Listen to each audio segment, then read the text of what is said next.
Good morning. আমরা আজকে সকাল সকাল একটা বাঁকুড়া জেলার বিষ্ণুপুর ব্লকের আমাদের 1 নম্বর ক্যাম্পের একটা শশা জমি ভিজিট করতে এলাম আমাদের কোম্পানির তরফ থেকে। তো এই গাছটাতে প্রথমত পাতাটা হলুদ হয়ে যাচ্ছিল বা কগড়ে যাচ্ছিল, তো এখন আমাদের ওষুধটা দেওয়া হয়েছে।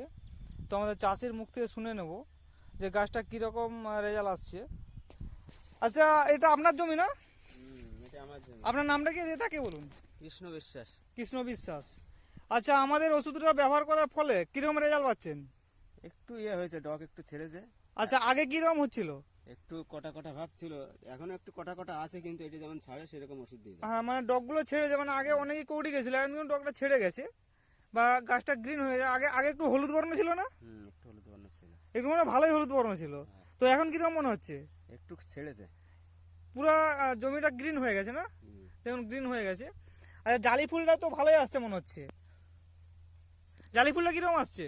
জালি ফুলটাও দেখাচ্ছে, এখন জালিটা বড় হয় নাই। আচ্ছা আচ্ছা, এরপরে বড় হওয়ার আমাদের ওষুধ দিয়ে দেবো। খুব ভালোই জালিটা আসছে, প্রত্যেকটা গিটে গিটে জালি আছে, প্রত্যেকটা গিটে জালি আছে। তো আপনি অন্যান্য চাষিদের জন্য কি বলবেন, এদের তাকে বলুন। হ্যাঁ, এই ওষুধের সম্বন্ধে অন্যান্য চাষিদের কি বলবেন? ভালোই বলবো, আর কি বলবো। আচ্ছা, পাশাপাশি চাষিদেরকে বলছেন তো? হ্যাঁ, বলছি। Thank you. আমাদের এই জমিটাতে কৃষি মিত্রা গ্রিন গ্রোথ, ট্রাইকোগল এবং হিমিগল দেওয়া হয়েছিল, তাতে করে খুব ভালো রেজাল্ট আছে দেখুন।